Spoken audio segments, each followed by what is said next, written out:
My name is Beth Daniel, and I'm the co-founder of QuantumTechniques.com. At Quantum Techniques, we treat, I use that word loosely, all non-healing issues with people around the world over the phone, including major physical issues. And this is energy medicine. We're not doctors in that sense of the word. We don't diagnose per se. We just help people get better with our methods. Check us out at QuantumTechniques.com. One of the things I want to talk to you about today is healing wounds that won't heal and ulcers, like diabetic ulcers on the legs, for example. And the tried and true method I want to talk to you about today is sugar. Yes, good old sugar is good for something. I don't recommend you ever eat it, but it's good for wound and ulcer healing, external ulcers on the body. Apparently this is old folklore that originated in Africa, this is just folklore, it doesn't really work. Well, it does really work. And I've heard stories, this has been used on battlefields over the years, and all kinds of stories, and I wondered if it actually worked.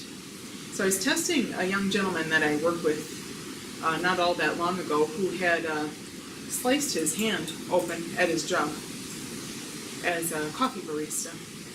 And it wasn't healing very well. And I tested him, and I was getting to try sugar. I thought, okay, maybe there's actually truth to this, what I've heard about sugar all these years. So I asked him to try it, and again, I test everything for effectiveness and level of harm and level of health and so on. And what you do is you take good old white table sugar, and you mix it with glycerin is one of the options, and you can usually get that at like a drugstore. If you can't find plain old glycerin, you can actually use honey to make it more of a paste. So what you do is just get enough glycerin or honey to make it like a bit of a paste, kind of like a peanut butter consistency, and you pack the wound. Now you don't want the sugar falling all over the place, so you wrap it in some kind of gauze, obviously not tight, you don't want to be cutting off circulation, but you wrap it in some gauze.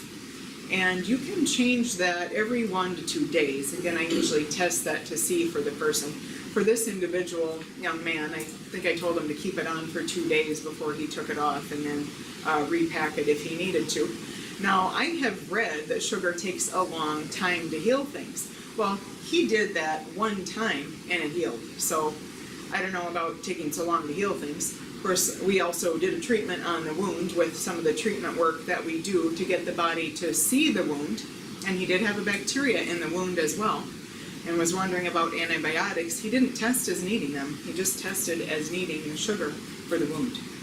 Now, the disclaimer is you don't put sugar in a wound that's bleeding, because it will actually cause it to bleed more.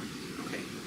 You can also do the same method for diabetic ulcers, packing it with sugar, with either glycerin or honey, putting a light gauze over the top as like a dam to hold it in, and then changing it every 1 to 2 days depending on the situation.